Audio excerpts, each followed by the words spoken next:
If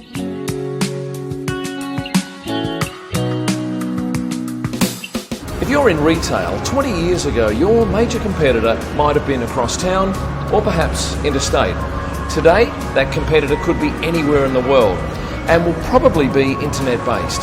So how can you compete against lower-cost products sourced internationally via the net?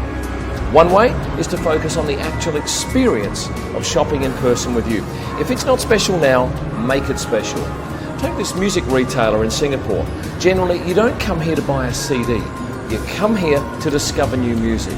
Sure, you can discover new music on the net and have it instantly delivered, but there's a certain joy in the experience of having someone else bring you a never-ending stream of music that may just strike a chord with you. You see, instead of staff being chained to the register, they're trained and encouraged to mingle with customers on the shop floor.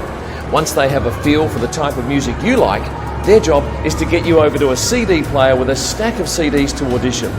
Working 5 or 6 customers at a time, they're constantly bringing you new material, the human equivalent to what iTunes does when it suggests music you might like based on past purchases. Customers will typically spend 30 minutes in store, and every time I've been here, I've had to knock back music suggestions, otherwise I'd never get out of the place. This store has taken the simple act of purchasing and turned it into a new music auditioning experience, keeping its cheaper internet rivals at bay.